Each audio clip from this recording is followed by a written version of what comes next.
18 September একই দিনে সারা দেশে পিটিয়ে হত্যা করা হয় 3 জনকে। ভোরে বগুড়ায়, বিকেলে জাহাঙ্গীরনগর বিশ্ববিদ্যালয়ে আর রাতে ঢাকা বিশ্ববিদ্যালয়ে। ঢাকা বিশ্ববিদ্যালয়ের ফজলুল হক মুসলিম হলে চোর সন্দেহে পিটিয়ে মারা হয় তোফাজ্জল হোসেন নামে এক যুবককে। আর জাহাঙ্গীরনগর বিশ্ববিদ্যালয়ে ছাত্রলীগের সাবেক সাংগঠনিক সম্পাদক শামীম আহমেদকে একদল শিক্ষার্থী পাকড়াও করেন ও পিটিয়ে হত্যা করেন। বৈষম্য বিরোধী ছাত্র আন্দোলনের সময় 15 জুলাই শিক্ষার্থীদের ওপর ছাত্রলীগ ও বহিরাগত সন্ত্রাসীদের হামলায় যুক্ত থাকার অভিযোগ এনে পিটানো হয় শামীম আহমেদকে। বগুড়ার শেরপুর উপজেলায় ভোরে গরুচোর সন্দেহে আসিফ প্রামাণিক নামে এক ব্যক্তিকে পিটিয়ে মেরে ফেলার তথ্য পাওয়া গেছে।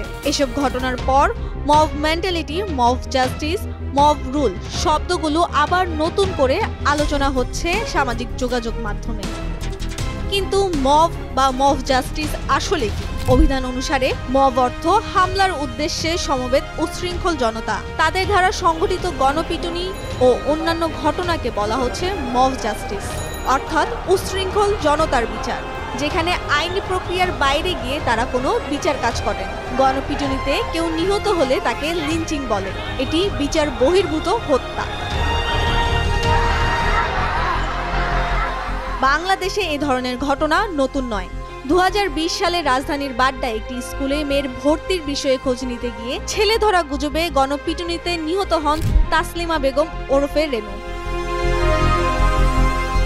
ডয়চে ভেলের এক প্রতিবেদন বলছে, বাংলাদেশে 2011 থেকে 2018 সাল পর্যন্ত গণপিটুনিতে হত্যা করা হয়েছিল 800 জনকে, আর শেষ 6.5 বছরে নিহত হয়েছে আরও প্রায় 286 জন। এছাড়া 2024 সালে নির্বাচনের পর গত 7 মাসে অর্থাৎ জানুয়ারি থেকে জুলাই মাসে গণপিটুনিতে নিহত হন 32 জন, যার অর্ধেক ঘটনাই ঢাকার।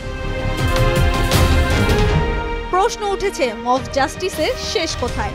5 আগস্ট শেখ হাসিনা সরকারের পতনের পর বেশ কিছু মব জাস্টিসের ঘটনা ঘটে।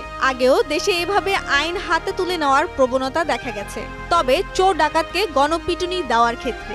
কিন্তু এবার শিক্ষক, বিশ্ববিদ্যালয়ের উপাচার্য সহ বিভিন্ন প্রতিষ্ঠানের প্রধান বা কর্মকর্তাদের জোর করে পদত্যাগে বাধ্য করানো, মারপিট করে তাড়িয়ে দেওয়া, আদালত এলাকায় আসামিদের উপর হামলা, কোথাও কোথাও পিটিয়ে কুপিয়ে হত্যার ঘটনাও ঘটেছে।